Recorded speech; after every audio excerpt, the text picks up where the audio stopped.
Guten Morgen, meine Damen und Herren. Ich freue mich, Sie hier begrüßen zu können.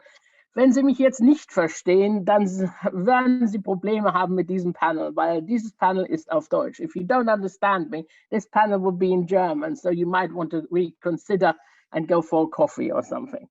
Ich gehe davon aus, dass Sie mich verstehen und ich will auch noch mal kurz darauf hinweisen, besonders in Bezug auf die Fragen, falls jemand das jetzt gerade nicht verstanden hat. Die Fragen werden am Ende des Papers, wird der Chat geöffnet und dann können Sie die Fragen in den Chat schreiben. Und ich werde die dann, und schicken Sie die Fragen bitte an mich, an Andrea Hamme. Ich werde die dann vorlesen und dem Vortragenden vorlegen. Ich freue mich sehr, heute Morgen Herrn Dr. Yannick Nipipo begrüßen zu können.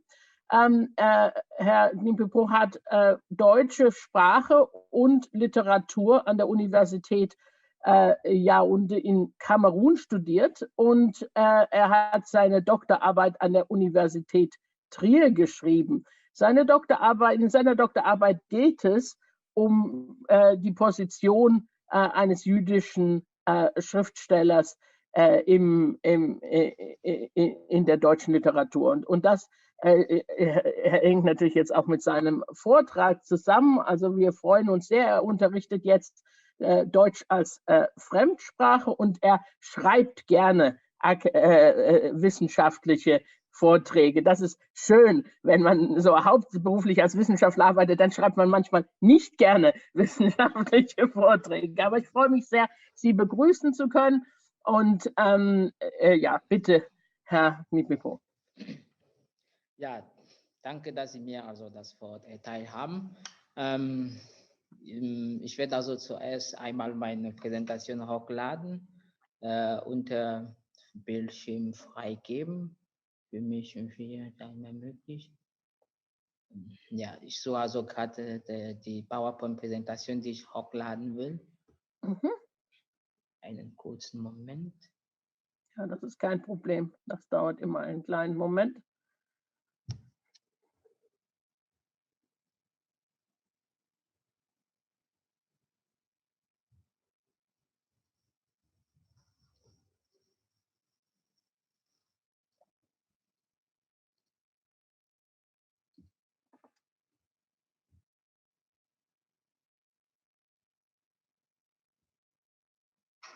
iPhone, iPad.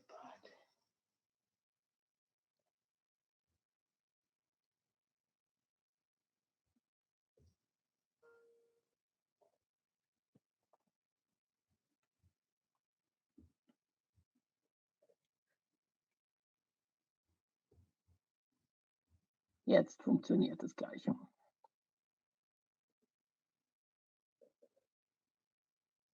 Yeah. Ich suche also, wie ich also zum Wir sehen jetzt Ihren Computer, aber wir sehen die Präsentation noch nicht.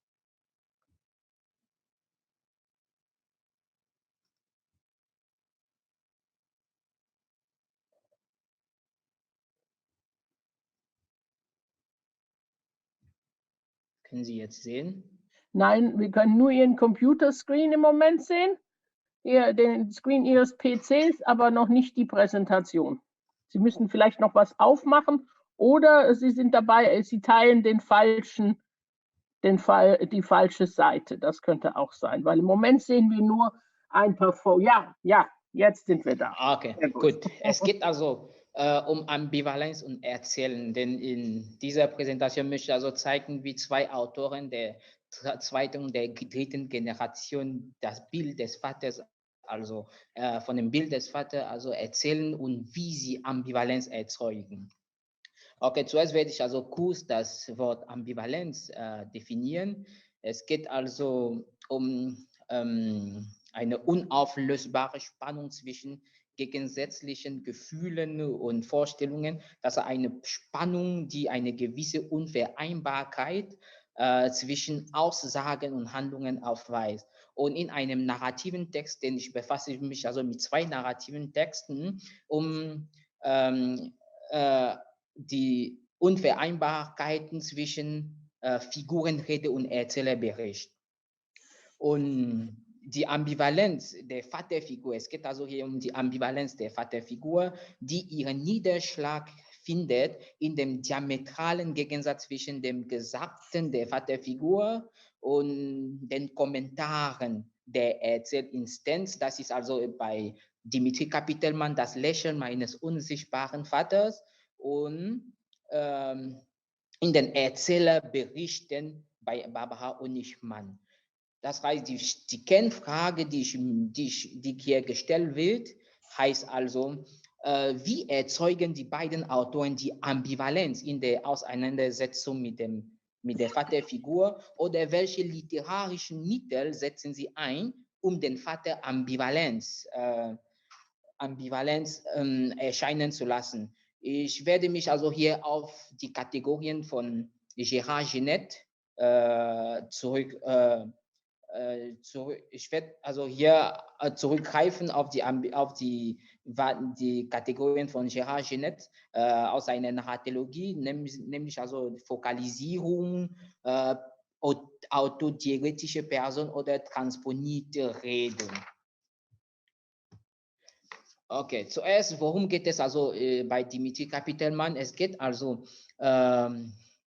er ist also der Sohn des jüdischen ukrainischen Mathematikers Leonid Kapitelmann und seiner Frau aus Moldawien. Er ist also mit 8 Jahren mit seinen Eltern Mitte der 90er Jahren als jüdischer Kontingentflüchtling nach Deutschland gekommen und wird also als Enkel von Holocaust-Überlebenden, damit also als Jude der 3. Generation.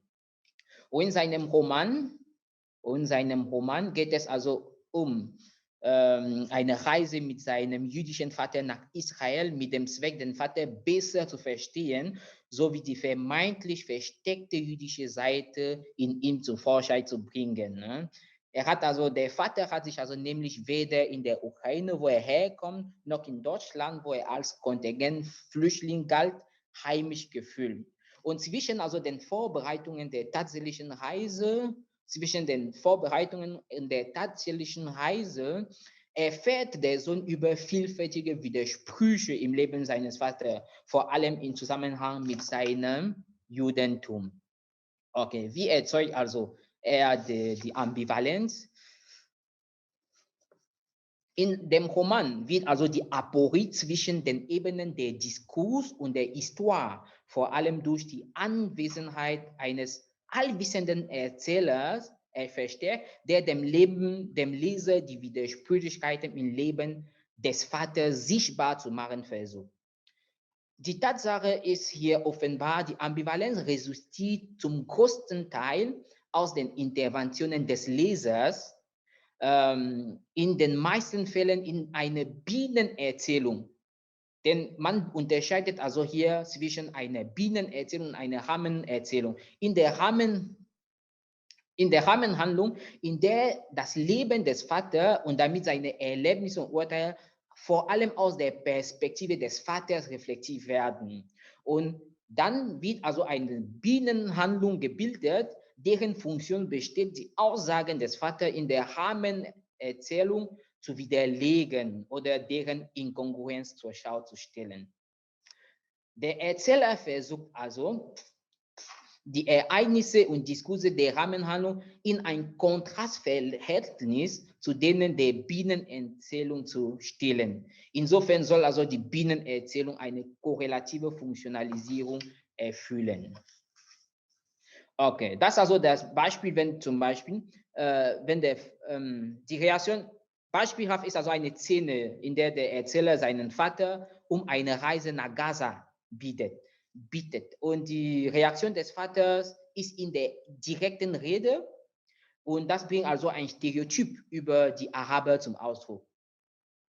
Zum Beispiel, der Vater sagt, dort in Gaza sind zu viele Araber. Wo die Araber sind, ist es dreckig. Das ist also ein Stereotyp. Im Anschluss an diese Reaktion fragt immer der Vater nach dem Befinden des arabischen Freundes des Sohnes. Und auch wenn also eine solche Reaktion dem Leser als widersprüchlich vorkommen könnte, wird diese Widersprüchlichkeit vor allem am Kommentar des Erzählers deutlicher, wenn der Erzähler sagt, Er fragt aufrichtig, er sieht darin wirklich keinen Widerspruch. Das Gespräch über die Reise nach Gaza stellt hier also die Rahmenhandlung dar, in die eine Bienenerzählung über Akan befinden eingeschoben wird, die den widersprüchlichen Charakter des Vaters zu enthüllen versucht. Und dann die Ambivalenz wird also durch die Führung verschiedener Erzählstränge erzeugt, die meist kontrastiv verlaufen. Die in den eingeschobenen Geschichten angesprochenen Themen und Situationen zielen darauf ab, die Aussagen in der Rahmenhandlung zu entwerten, weil diese also keineswegs auf die Gutheißung der Figurenrede gemünzt sind. Ganz im Gegenteil, die Wiederholung der Aussagen der Rahmenhandlung dient in den meisten Fällen dazu, diese in entscheidenden Punkten ironisch abzuwandeln, damit sie an Erzeugungskraft verlieren.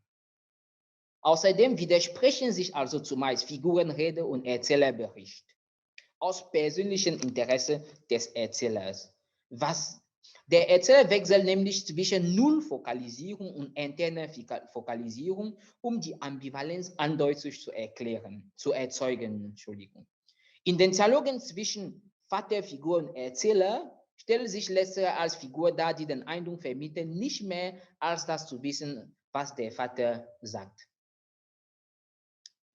Aber damit dem Leser das Widersprüchliche auffällt, nimmt der Erzähler eine Nullfokalisierung, das ist also wie zum Beispiel allwissender Erzähler, und wertet die Handlungen und Aussagen des Vaters. Dieser Wechsel macht also den widersprüchlichen Umgang des Vaters mit dem Judentum deutlich. Okay, zum Beispiel hier in diesem Zitat aus dem Buch. Und diese Widersprüche zwischen Histoire-Ebene und Textebene bestehen, wenn also Wertungen nicht zum Figurenhandel passen oder Diskursebene, wenn Erzählerkommentare und Figuren unterschiedlich bewerten.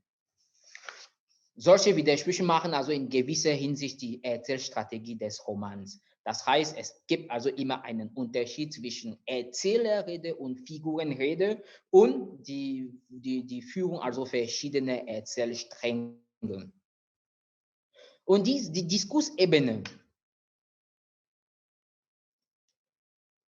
Diskursebene zielt auch darauf ab, die ambivalente Haltung des Vaters zur Religion und damit auch zum Judentum zu reflektieren. Es ist ebenfalls der Fall, wenn der Vater dem Erzähler mitteilt, nicht mehr nach Israel reisen zu wollen. Und er reagiert wie folgt. Der Erzähler reagiert wie folgt. Hey Papa, den einen Moment beklagst du die Ermordung der Juden in deiner Straße. Im nächsten kann dir Israel den Buckel runterrutschen. Siehst du denn nicht selbst, wie widersprüchlich das ist, was du mir erzählst? In Form einer rhetorischen Frage an den Vater gibt der Leser unverblümt den Zweck der Erzählstrategie preis, und zwar das Widersprüchliche der Vater ans Licht zu bringen. Hierfür wechselt er die Perspektive ständig. Das ist also, was also der Fall bei Dimitri Kapitelmann war.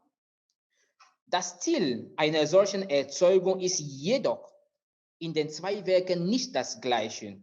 Während Dimitri Kapitelmann sich in das Leben seines Vaters hineingeben und es verstehen will, inwiefern die ältere Generation nur bedingt verstehbar ist, beabsichtigt Barbara Honigmann, ihrerseits mit dem Vater abzurechnen, das heißt die ältere Generation abzulösen.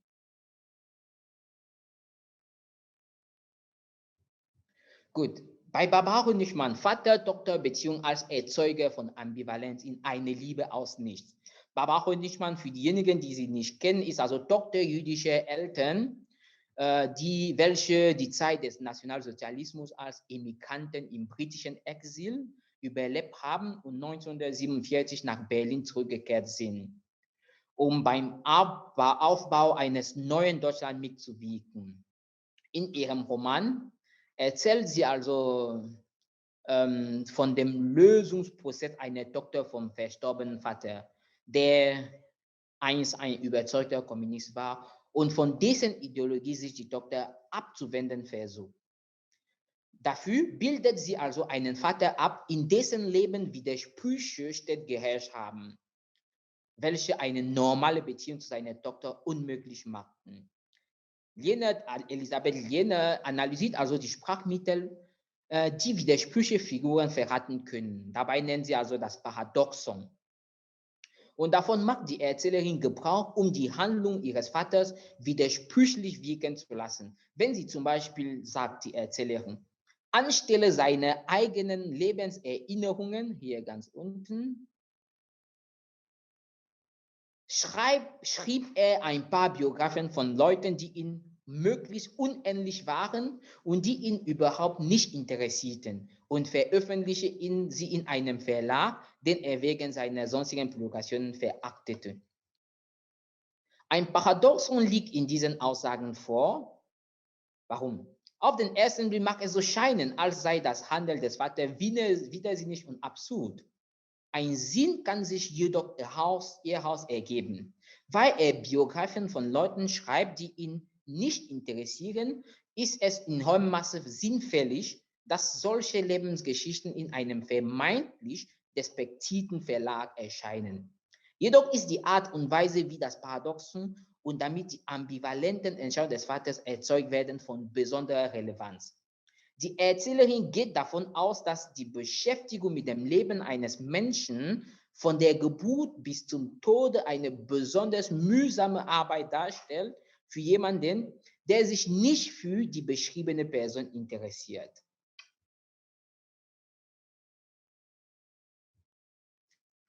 Und weiter.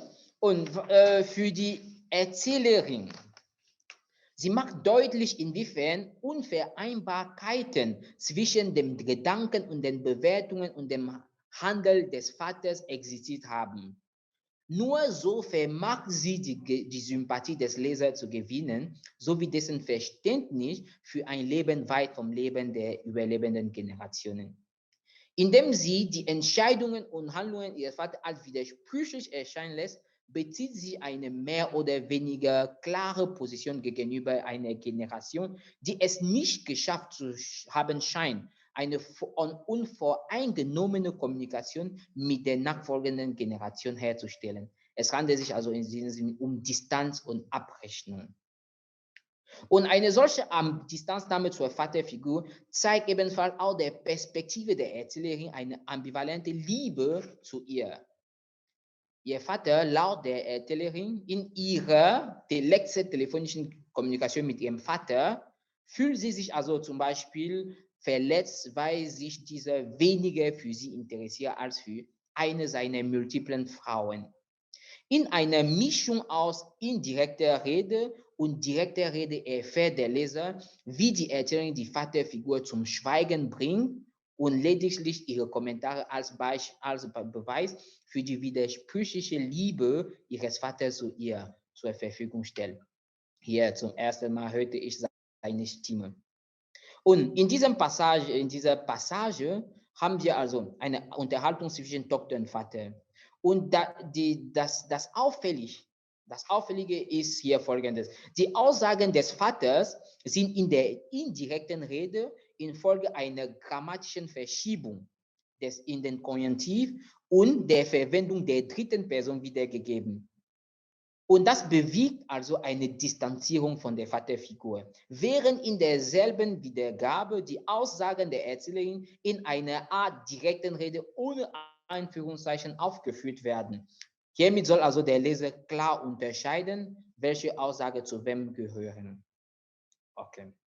Und zum Schluss, zum Zusammenfassen, in der Darstellung also der Vaterfigur in den beiden Texten kann man Gemeinsamkeiten und Unterschiede feststellen. Die Gemeinsamkeiten liegen meistens auf der Histoire-Ebene, wenn die Erzähler beispielsweise die widersprüchlichen Wünsche der Eltern kommentieren, in einem jüdischen Friedhof zu Grabe getragen zu werden.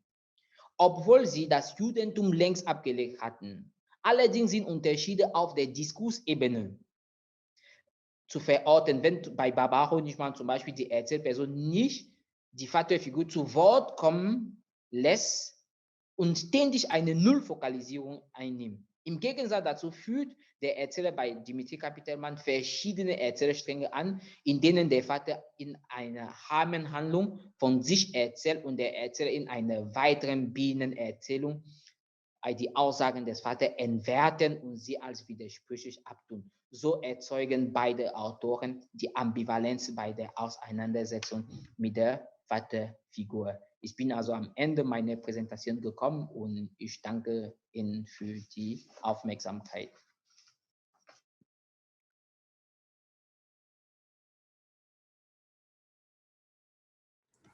Okay, so hello everybody. In this short paper, I will discuss Renata Arendt's 2016 German language novel, Das gerettete Kind. I aim to give you an idea of the generational conflicts that Arendt represents, the literary and narrative devices used, and also discuss the particularly interesting depiction of second and third generations. The construction of this narrative, which is set in Ireland, is particularly interesting.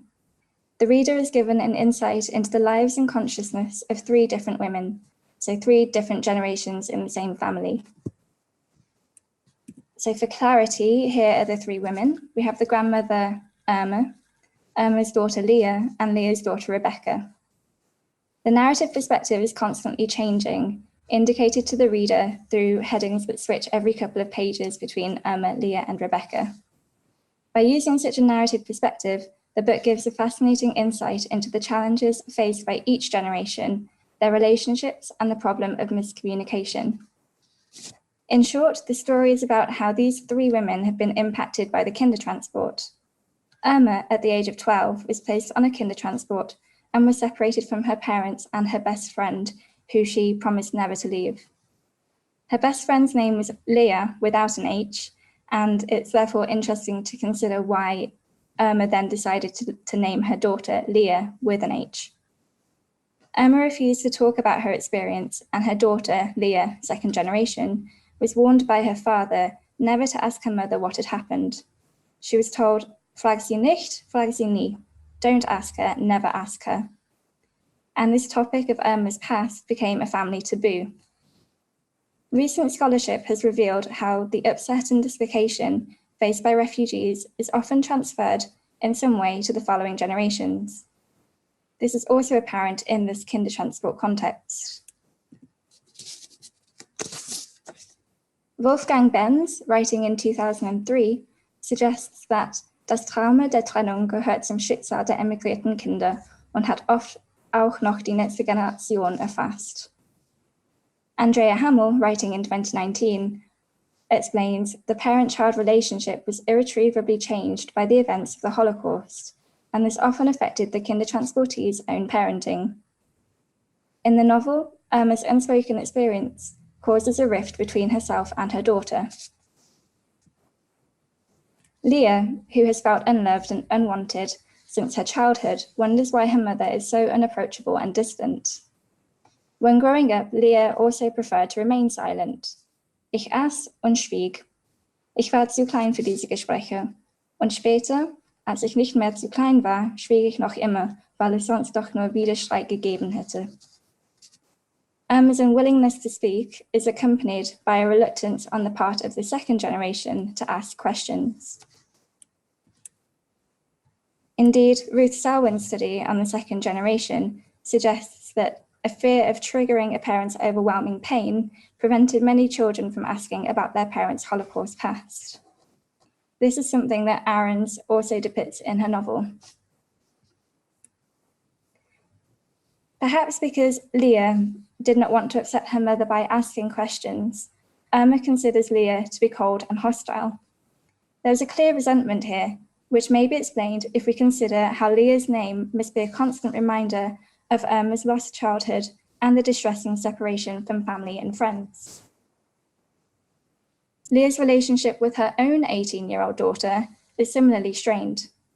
Rebecca finds Leah schwierig, difficult, overprotective and judgmental. Leah likewise recognizes her own hardness towards Rebecca and regrets the distance in their relationship. The novel begins with two events that cause the relationships between the women to become even more strained and which act as catalysts for change. Firstly, Irma, elderly and frail, has a heart attack.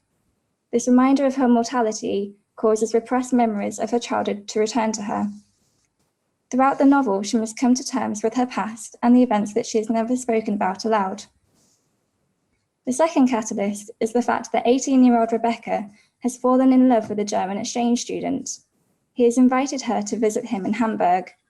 This causes a tension between Rebecca and Leah, as the teenager is aware that her mother resents anything to do with Germany and even refuses to buy any German product. And this aversion or resentment is something that we've touched upon in both today's papers and yesterday's as well. Rebecca feels more able to talk to Irma, her grandmother, perhaps also due to their shared frustration with Leah. When Rebecca decides to visit her boyfriend in Hamburg, the three generations of women must open up a dialogue about the past and break the long-held taboo. Irma is supportive of her granddaughter's decision and even asks her to take photographs of the places she remembers when she grew up in Hamburg. With an insight into each narrator's consciousness, the novel offers a new understanding of how each generation must deal with, process, and overcome the trauma of childhood separation that has impacted each generation in different ways. Before considering the specific positions of the second and third generations in more detail, I would like to show that Ahrens, in the first half of the novel, consistently shows how the relationships continue to deteriorate and how the repercussions of this unspoken experience could continue to pass from one generation to the next. For the majority of the novel, things are either unsaid or not properly communicated. The conversations are very strained. When Leah visits her mother shortly after her mother's heart attack, their conversation reveals how Irma resents this communication with her daughter. So this is written from Irma's perspective.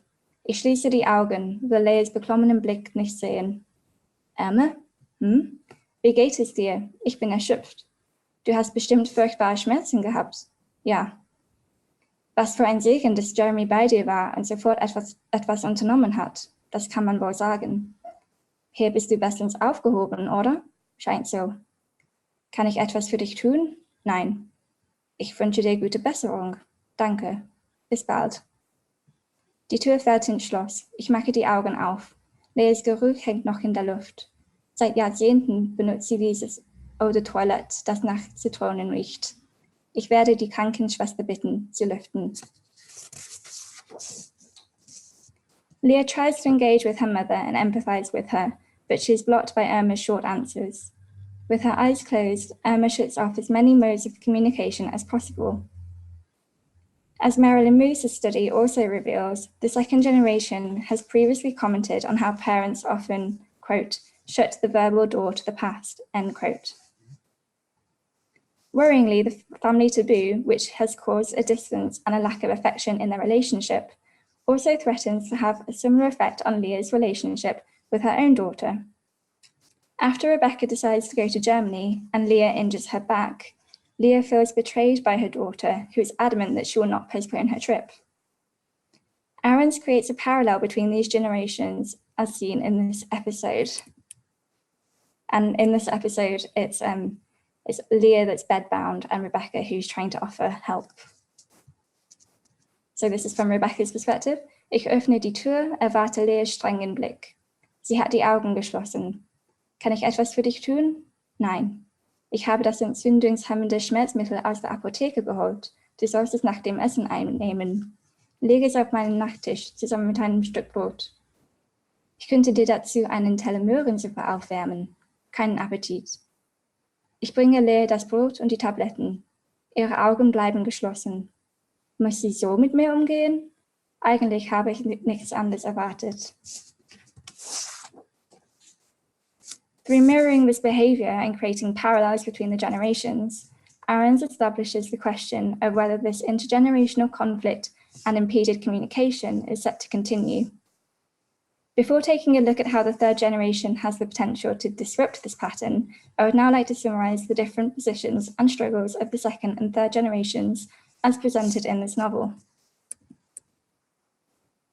It has been suggested by Marilyn Moose in her study Breaking the Silence that the second generation is haunted by an unreachable past and memories that are not their own. In this novel, Leah, who has never spoken to her mother about her mother's experience, suffers from nightmares. Es ist, als ob ich den Krieg von Emma geerbt hätte. Ich weiß so wenig über sie, weiß nur, dass sie als einzige in der Familie den Holocaust überlebt hat. Vater hat es mir kurz vor seinem Tod erzählt. Frag sie nicht, frag sie nie. Wenn ich sie fragen dürfte, hätte ich vielleicht nicht mehr diese Albträume. Leah has a recurring nightmare in which she is surrounded by gunfire and bombs, walking through the streets wearing the Jewish star on her coat. Now, as a Kindertransportee, Irma did not actually experience the war in Germany, and so it appears that Leah has formed her own memory of this period, perhaps influenced by pieces of publicly available information that she has come into contact with over the years. Leah's nightmare exposes the potential distortion of family memory through reimagined, culturally mediated images. The author identifies this as a particular challenge for the second generation. Looking at the third generation, Rebecca is further removed and feels able to ask her grandmother questions about the past. This in turn opens up an opportunity for shared spoken experience. Rebecca and Irma have many conversations, not always easy conversations, about Irma's childhood. This surprises Leah. However, Leah's friend, Angela, comments that it's probably easier for Rebecca as grandchildren are further removed. Leah is aware that Irma and Rebecca are able to speak about everything that she never dared to ask Irma, her mother, about. The opportunities provided by this distance have been discussed in many recent studies. Ruth Barnett, a Kindertransportee and psychotherapist, also suggests that the third generation of grandchildren are more able to ask questions compared to the second generation. In this novel, Ahrens not only shows the value of opening up conversations with the first generation of eyewitnesses, but also highlights other culturally cemented forms of remembrance and ways to access the past. The reader is given an insight into the current Erinnerungskultur in Germany. Rebecca stumbles across some Stolpersteine in Hamburg. She learns that there are seminars on National Socialism at the university, and she is directed towards both the Kindertransport Association and Die Werkstatt der Erinnerung in Hamburg, which houses records and interviews with Kinder and Holocaust survivors. By listening to recorded testimony, Rebecca learns that Leah, Irma's childhood friend without the H, was also saved by the Kindertransport, and she thus succeeds in filling in the gaps in her grandmother's past. Ahrens emphasizes just how essential it is to gather and preserve material. The archived records have the potential to provide answers, bring peace to Irma, and ease her guilt. However, Ahrens also reveals the challenges faced by the third generation as they become the holders of memory and responsible for passing this on to the following generations. Rebecca must negotiate public memory and private experience. Knowing firsthand how Irma has been affected, Rebecca critically reflects on how the phrase Kindertransport-Teilnehmer, participants, sounds so neutral. It becomes clear to both Rebecca and the reader that there is a disparity between an emotional and a historical understanding of the Kindertransport. Nevertheless, Rebecca's findings help to dissolve the walls of silence between the three women. Rebecca tells Leah what she's found out about Irma's past. Leah then visits Irma, and the taboo is broken. The dialogue opens out into a more meaningful conversation. Likewise, the breaking of the taboo eases the communication between Leah and Rebecca. So to sum up, Ahrens' novel addresses several issues that are also discussed in recent studies on the second and third generations. She shows the difficulty of communication and issues of silence, inherited or reimagined trauma, and the capabilities of and current challenges faced by the third generation. Through the character of Rebecca, the reader is invited to question how we, as later generations, should approach the Kindertransport from today's position. Ahrens suggests that the traumatic impact and consequences of unspoken events threatens to pass from one generation to the next, but also how the third generation, with a greater distance, has the opportunity to recover the past and ease the symptoms of transgenerational trauma. Despite this, there are parts of Irma's experience which remain too painful to communicate to her granddaughter. Rebecca is aware that Irma will probably never talk in detail about her childhood friend and the guilt that she has felt and lived with for decades. So no matter how willing or capable later generations are of engaging with history, the lived experience of the first generation cannot be entirely conveyed to the following generations. The end tone of the novel is therefore one of hope, resolution, but also of loss or incompletion, as the reader, through the varied narrative perspectives, is aware of the memories and the feelings that have not been shared with the later generations. Thank you.